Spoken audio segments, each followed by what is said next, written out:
But first, we're going to talk about the Olympics and what went on in Tokyo.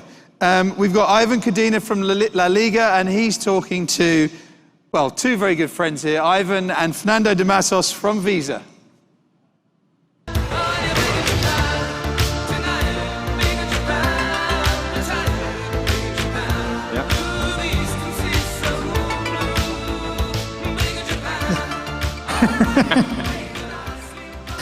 Well, good afternoon, everyone. I think, Fernando, people was thinking that we were going to be late. Two Iberians on stage, Portuguese, Spanish, and I can see that people probably took it a bit longer than us, but it's great to be here. Thank you, Jasper, for pulling this out once again. Amazing. Kudos to you and to the team. And happy birthday, by the way. Fernando, you and me, we discussed that we were going to do this almost like a coffee catch-up among two friends, so let's keep it this way. I had a nice script prepared in my phone. I'm not gonna take it out, so I think let's make it, very, very casual. I wanted to check with you, just to set a bit the context. What is it like to activate a sponsorship for Olympic Games? So people understand what we're really talking about here. We're not talking about doing an activation of a sponsorship of a regular medium-sized event. We're talking about activating the Olympics in the midst of a pandemic. So maybe you can help us set up a little bit the context. Sure. So just to set up a little bit the way we at Visa activate the Olympics, having had like 33 years of Olympic sponsorships, first, we realized that since it's largely an advertising-free event, that if you don't activate it exhaustively, no one knows that you're a sponsor. And then second, because Visa, we do not issue our own products, we always activate it within a very wide ecosystem of like banks, merchants, fintechs, and several other partners. So for us, I wanted to think that the Olympics for us is a little bit like a really big, long train. Yep. It takes a long time to get the train in motion. It takes a long time to stop the train and restart it. Yeah. So it's a big ecosystem push for us. And the Olympics come to Asia, where you have been based for quite a few years. Was it the expectations of Tokyo Olympics bigger or different than the expectations that you normally have for some of the other events that you guys sponsor? Okay, so I've been in Asia for a while, and I was here doing the 2008 Beijing Olympics, and we kind of realized how big of an event there was for the whole Asia, not just China. For me, when the Tokyo Games were announced, and we traditionally have a lot of trouble convincing our clients in Japan to activate the games with us. So the day after the games were announced, we had our Japanese clients calling us and say, hey, Visa, how can we activate the games with us?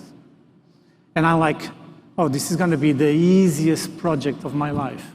Little did I know. So to cut the long story short, I think there was an enormous expectation. It was the second games in Asia after Pyeongchang, and then you had Tokyo, right? Japan as a tourist destination is one of the hottest places to go in Asia. So there was very big, high expectations for the games. And then a pandemic came. I'm sure you remember March 24th, 2020. You remember that day, probably is a date for you not to forget. It's 100 over days, 122 days, if I'm not mistaken, before the actual opening ceremony of the Olympics, and the games get officially postponed.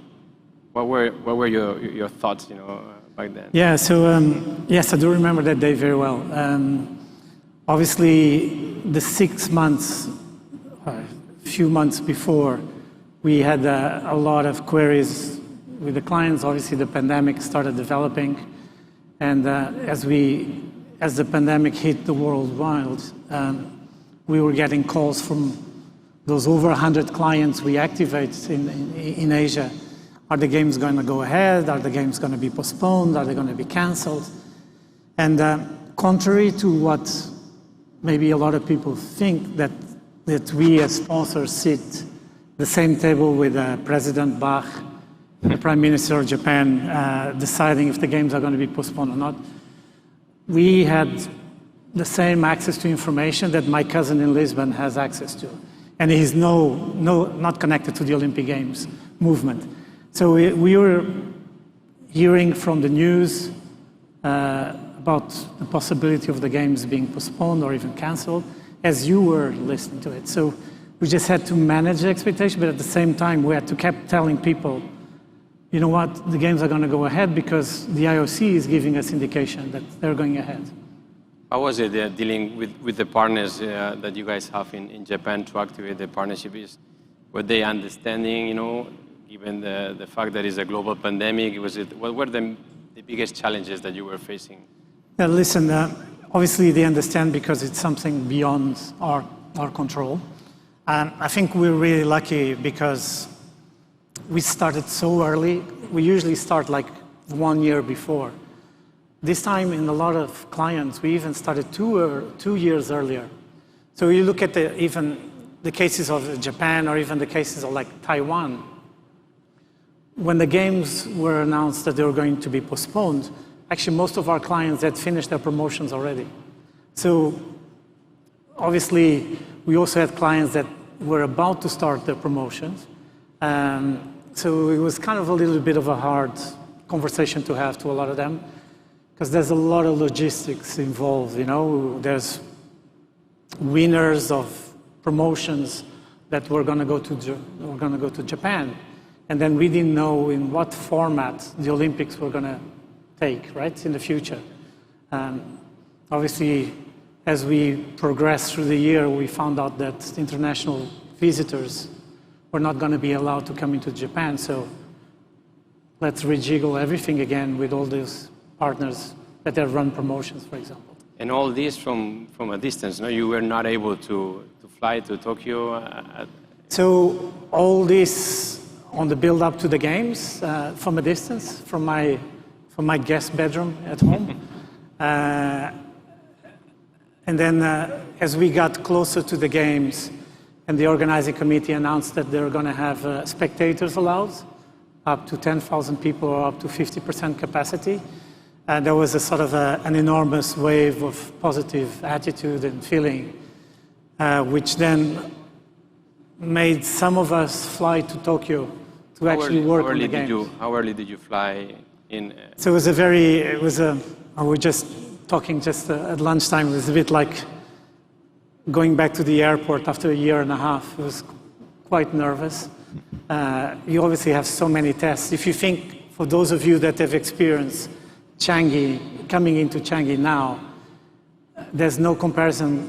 Arriving in Tokyo a few weeks before the games was Changi times 10 in terms of procedures. So when you first arrived in Tokyo, was it already declared the state of emergency, or was it still with the news that your expectations were that they were going to be? Yeah, so I arrived, I initiated my first 14 days quarantine, and then 2 days into my quarantine, they announced that they were not going to have spectators, at least in the metropolitan Tokyo.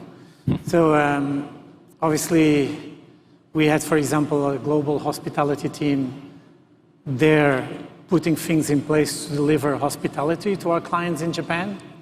And we basically had to roll that back straight away. So it was a game of many starts and stops. So basically, when one thinks about the Olympics, it's all about game time. You see the stadiums full of people, full of fans.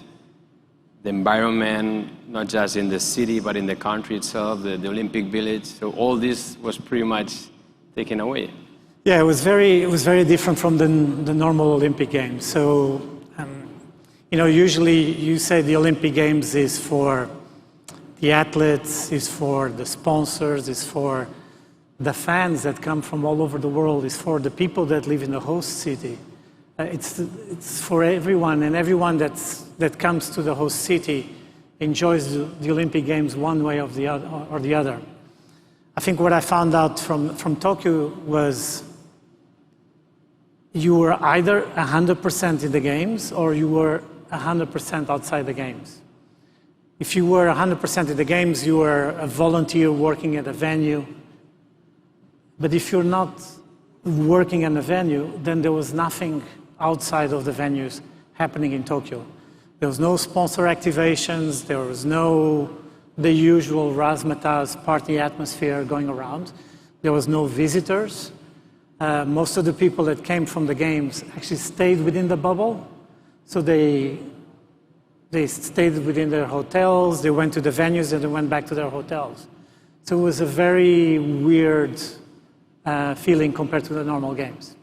Yeah, in my previous life, before LaLiga, I was with Dentsu, so I was able to talk to a lot of my friends, my former colleagues in Japan, and they were telling me that other than watching the games on TV, nothing else was in there for the people living in Tokyo, so it was, or in the country itself. But you also had some good experiences. You were telling me the other day about the opportunity that you had for running the Olympic flame relay.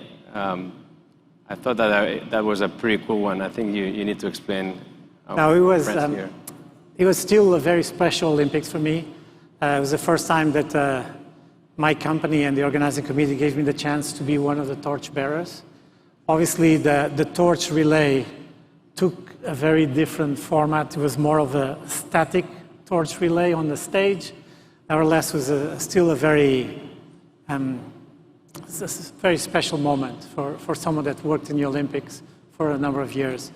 And then on a personal note, so I managed to keep the torch with me. And then after the games, I decided to go and visit my family in Portugal, who I hadn't seen for 2 years. So I took the torch with me, and I kind of surprised my parents when I kind of went into their home at lunchtime.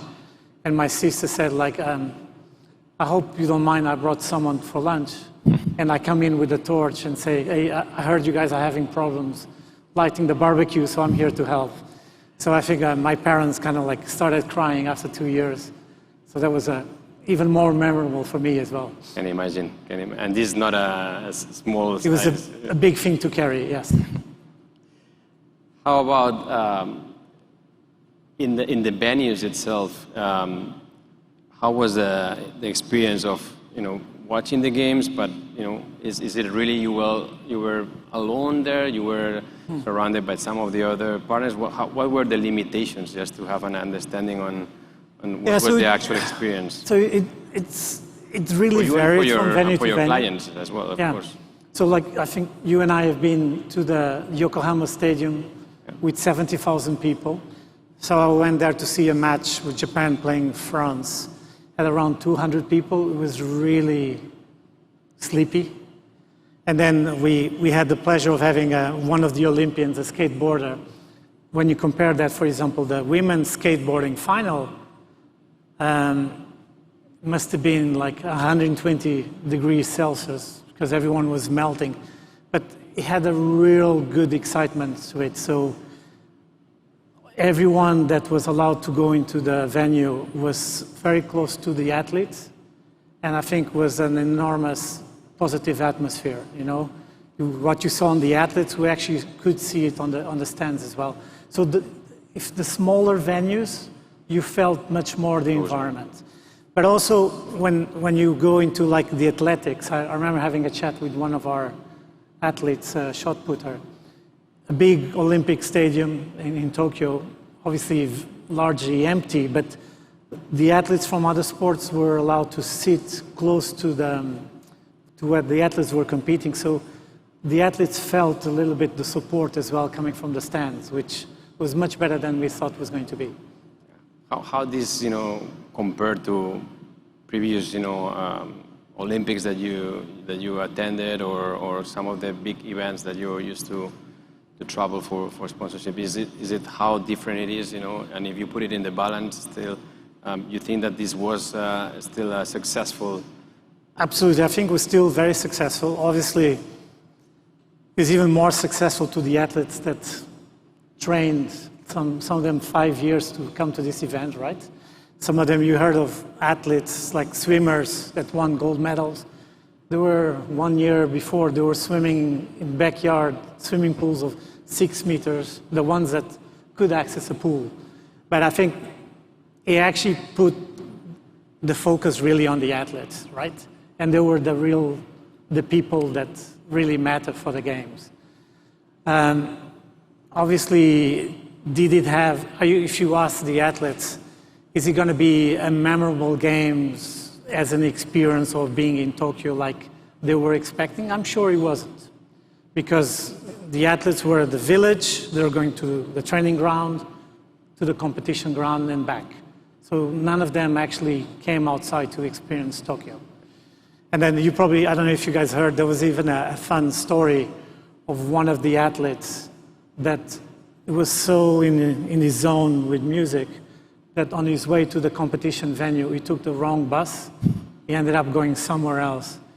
And then in order to make it on time, he was lucky that one of the volunteers lent him cash for him to jump on a taxi. Actually, he could have used his Visa card because Visa is widely accepted in taxis in Japan. But he made it on time. He won gold in the 110 meters hurdle. And he came back to that training venue to meet the volunteer and say, hey, you're also part of my gold medal. And obviously gave her money back and gave her a T-shirt. But what I do feel is we didn't hear so many of these stories happening on the fringes of the games, right? You heard of stories like the high jumpers, the 2 high jumpers sharing a gold medal, yeah, which was another beautiful moment. But most of these stories happen just within the competition venues and not on the fringes like they also happen.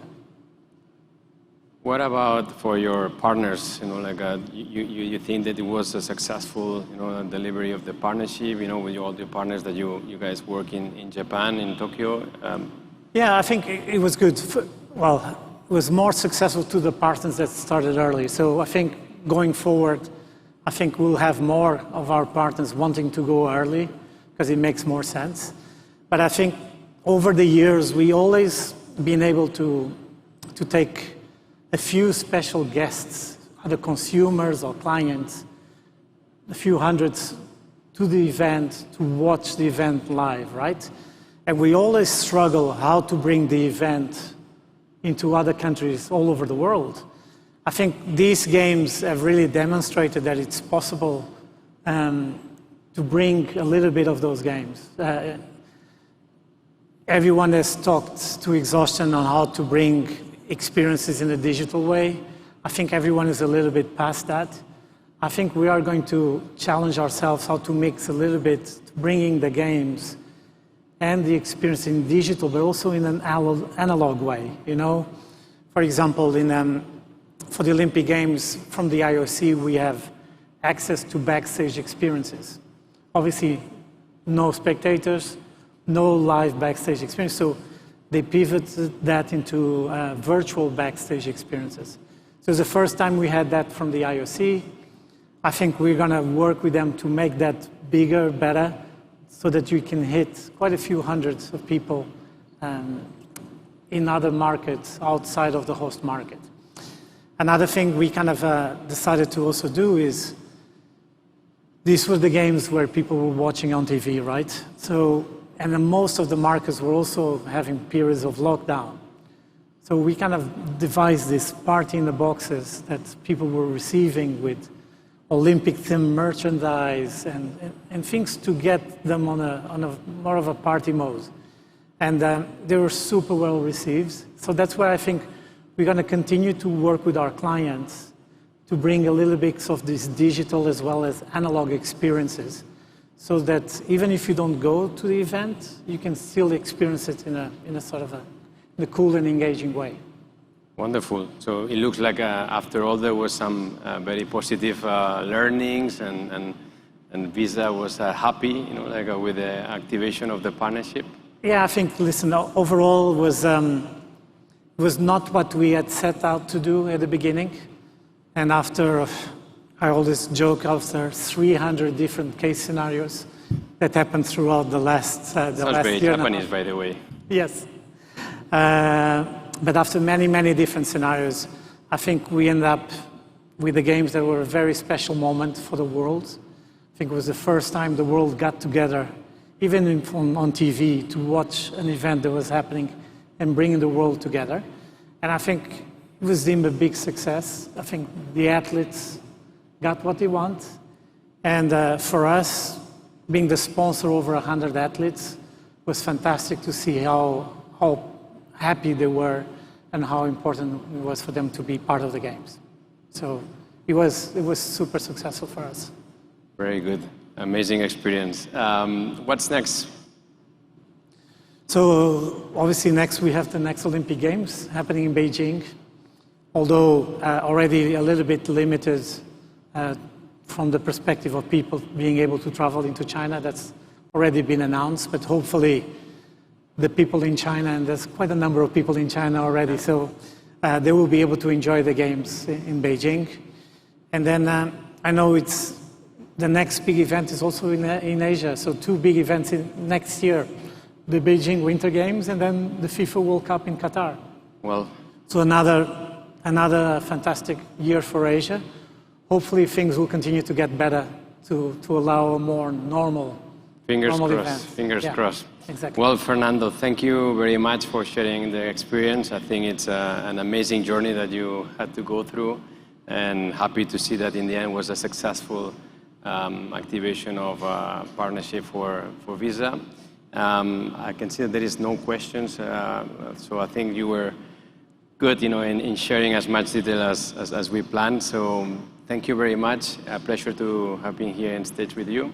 So thank you, Ivan. Obrigado. Okay. Thanks.